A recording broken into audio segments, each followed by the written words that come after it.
ನಾನು ನಿಮ್ಮ Kritika Bhat. Welcome back to my channel Kritiverse. Sudeep ಅವ್ರನ್ನ 2 ವರ್ಷದ ನಂತರ ಸಿಂಗಲ್ ಆಗಿ ಸ್ಕ್ರೀನ್ ಮೇಲೆ ನೋಡ್ತಾ ಇದೀವಿ. ಅಂದ್ರೆ ವಿಕ್ರಾಂತ್ ರೋಣ ಆದ ನಂತರ ಬರ್ತಾ ಇರೋದು ಮ್ಯಾಕ್ಸ್ ಚಿತ್ರ. ಇವತ್ತು ನಾನು ಆ ಚಿತ್ರದ ಬಗ್ಗೆನೇ ಮಾತಾಡ್ಬೇಕು ಅಂತ ಅನ್ಕೊಂಡಿದೀನಿ. ಮ್ಯಾಕ್ಸ್ ಅನ್ನೋದು ಏನು, ಅದು ಅವ್ರ ಹೆಸರ ಏನು ಎತ್ತ ಅನ್ನೋದು ನನಗೂ ಒಂದು ಕನ್ಫ್ಯೂಷನ್ ಇತ್ತು. ಬಟ್ ನಾನು ನಿಜ ಹೇಳ್ತೀನಿ, ಟ್ರೇಲರ್ ನಾನು ನೋಡಿರ್ಲಿಲ್ಲ. ಯಾಕಂದ್ರೆ ಸರ್ನ ನಾನು ಸ್ಕ್ರೀನ್ ಮೇಲೆ ನೋಡ್ಬೇಕು ಅಂತ ಅನ್ಕೊಂಡಿದ್ದೆ. ಈಗ ಸಿನಿಮಾದ ಬಗ್ಗೆ ಬಂದ್ರೆ, ಸಿನಿಮಾ ನಡೆಯೋದು ಹಿಂದಿನ ದಿನ ರಾತ್ರಿಯಿಂದ ಬೆಳಗ್ಗೆ, ಮಾರನೇ ದಿನ ಬೆಳಗಿನ ಜಾವ ತನಕ ಅಷ್ಟೇ. ಅರೌಂಡ್ 10-12 ಅವರ್ಸ್ ಟೈಮ್ ಲೈನ್ ಅಲ್ಲಿ ನಡೆಯುವಂತ ಚಿತ್ರ ಇದು. ಇಲ್ಲಿ ಸುದೀಪ್ ಅವರು ಅರ್ಜುನ್ ಅನ್ನೋ ಕ್ಯಾರೆಕ್ಟರ್, ಅದು ಪೊಲೀಸ್ ಇನ್ಸ್ಪೆಕ್ಟರ್ ಕ್ಯಾರೆಕ್ಟರ್, ಫುಲ್ ರಗಡ್ ಲುಕ್ ಅಲ್ಲಿ ಕಾಣಿಸ್ಕೊಂಡಿದ್ದಾರೆ.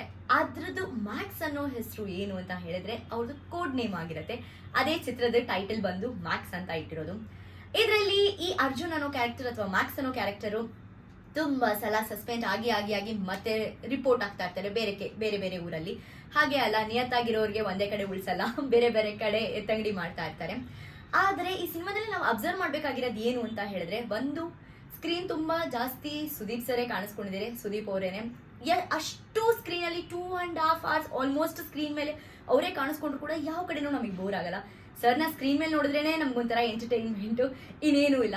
ಆದ್ರೆ ಒಂದಂತೂ ನನಗೆ ಅನ್ನಿಸ್ತು, 2 ವರ್ಷದಿಂದ ಸರ್ ಮೂವಿ ಬಂದಿರ್ಲಿಲ್ವಾ ಅಂತ. ಯಾಕಂದ್ರೆ ಯಾವಾಗಲೂ ನಾವು ಬಿಗ್ ಬಾಸ್ ಅಲ್ಲಿ ನೋಡ್ತಿದ್ವಲ್ಲ, ಸರ್ನ ಮಿಸ್ ಮಾಡ್ಕೊಳ್ಳಿಲ್ಲ.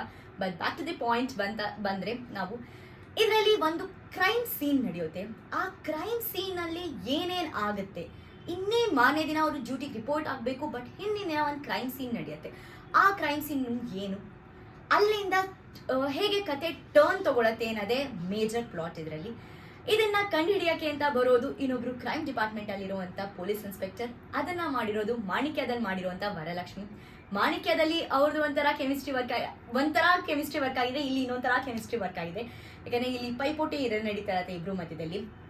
ಸುದೀಪ್ ಅವರು ತುಂಬಾ ಬ್ರಿಲಿಯಂಟ್ ಆಗಿ, ಅಂದ್ರೆ ಅರ್ಜುನ್ ಅನ್ನೋ ಕ್ಯಾರೆಕ್ಟರ್ ತುಂಬಾ ಬ್ರಿಲಿಯನ್ಸಿಯಿಂದ ಆ ಒಂದು ಸೀನಿಗೆ ಸುತ್ತಮುತ್ತ ನಡೀತಾ ಇರುವಂತ ತೊಂದರೆಗಳನ್ನ ಯಾವ ತರ ಅವ್ರು ಬಚಾವಾಗದಲ್ದೇನೆ ತಮ್ಮ ಸುತ್ತಮುತ್ತ ಇದ್ದವ್ರನ್ನು ಹೇಗೆ ಬಚಾವ್ ಮಾಡ್ತಾರೆ ಅನ್ನೋದೇ ಕತೆ. ಅವರೆಷ್ಟು ಬುದ್ಧಿವಂತರಾಗಿರ್ತಾರೋ ಅದೇ ರೀತಿ ವರಲಕ್ಷ್ಮಿ ಅವರು ಕ್ರೈಮ್ ಡಿಪಾರ್ಟ್ಮೆಂಟ್ ಅಲ್ಲಿ ಇರೋರು ಕೂಡ ಇವನ್ನ ಹಿಡ್ದಾಕ್ಲೇಬೇಕು ಅಂತ ತುಂಬಾನೇ ಬುದ್ಧಿ ಉಪಯೋಗಿಸ್ತಾ ಇರ್ತಾರೆ. ಈ ನಡುವೆ ನಾವು ಗಮನಿಸಬೇಕಾಗಿರುವಂತ ಕೆಲವು ಕ್ಯಾರೆಕ್ಟರ್ಸ್ಗಳು ಅಂತ ಬಂದ್ರೆ, ಒಂದು ಸುದೀಪ್ ಅವ್ರ ತಾಯಿ ಪಾತ್ರ ಮಾಡಿರೋರು. ಅಂದ್ರೆ ಇನ್ಸ್ಪೆಕ್ಟರ್ ಆಗಿ ನಾನ್ ಮಾತ್ರ ತುಂಬಾ ಶಕ್ತಿಶಾಲಿ ಇದ್ರೆ ಸಾಕಾಗಲ್ಲ, ಧೈರ್ಯವಂತ ಆಗಿದ್ರೆ ಸಾಕಾಗಲ್ಲ, ನಮ್ಮ ಮನೆಯವರು ಹಾಗೆ ಇರಬೇಕು, ಮನೆಯವ್ರ ಸಪೋರ್ಟು ಹಾಗೆ ಇದ್ರೆ ಎಲ್ಲ ಚೆನ್ನಾಗಿ ನಡೆಯುತ್ತೆ ಅನ್ನೋದು ಅದು ತುಂಬಾ ಚೆನ್ನಾಗಿ ತೋರಿಸಿದ್ದಾರೆ. ಯಾಕಂದ್ರೆ ಅವ್ರ ಅಮ್ಮ ಕೂಡ ಎಷ್ಟು ಧೈರ್ಯವಾಗಿರ್ತಾರೆ, ಯಾವ್ಯಾವ ಸಿಚುವೇಶನ್ ಯಾವ ತರ ಅವ್ರು ಹ್ಯಾಂಡಲ್ ಮಾಡ್ತಾರೆ ಅನ್ನೋದನ್ನ ತೋರಿಸಿದ್ದಾರೆ. ಆ ಕ್ಯಾರೆಕ್ಟರ್ ತುಂಬಾನೇ ಇಷ್ಟ ಆಯ್ತು. ಅಂಡ್ ಓವರ್ ಆಲ್ ಈ ಮೂವಿನಲ್ಲಿ ತೆಗೆದಿರೋದು ಲೊಕೇಶನ್ ತುಂಬಾನೇ ಲಿಮಿಟೆಡ್ ಆಗಿದೆ. ಒಂದು ಪೊಲೀಸ್ ಸ್ಟೇಷನ್ ತೆಗೆದಿದ್ದಾರೆ. ಅಲ್ಲಿ ಪೊಲೀಸ್ ಸ್ಟೇಷನ್ಗೆ ಹೋಗ್ತಾ ಬರ್ತಾ ಇರುವಂತ 2 ದಾರಿಗಳು.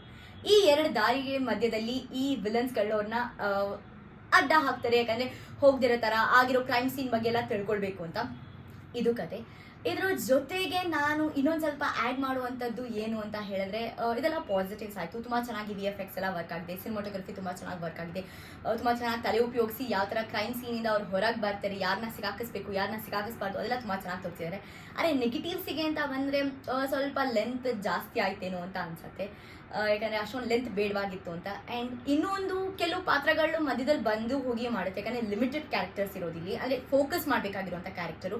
ಕೆಲವು ಕ್ಯಾರೆಕ್ಟರ್ನ ಮೇ ಬಿ ನಾವು ಮಿಸ್ ಮಾಡ್ಬಿಡ್ತೀವಿ ಅನ್ಸುತ್ತೆ ನೋಟಿಸ್ ಮಾಡಕ್ಕೆ. ದಯವಿಟ್ಟು ಮಿಸ್ ಮಾಡಬೇಡಿ. ಯಾಕಂದ್ರೆ ಎಲ್ಲ ನಾವು ಕ್ರ್ಯಾಕ್ ಮಾಡ್ಬಿಟ್ವಿ, ಇನ್ನೇನು ಇದೇ ತರನೇ ಆಗುತ್ತೆ, ಹಿಂಗೆ ಹಿಂಗೆ ಹಿಂಗೆ ನೆಕ್ಸ್ಟ್ ಸೀನ್ ಹಿಂಗೆ ಆಗುತ್ತೆ ಅಂತ ಅನ್ಕೊಳ್ಳೋತ್ತಿಗೆ ಕ್ಲೈಮ್ಯಾಕ್ಸ್ ಅಲ್ಲಿ ಒಂದು ಟ್ವಿಸ್ಟ್ ಬರುತ್ತೆ.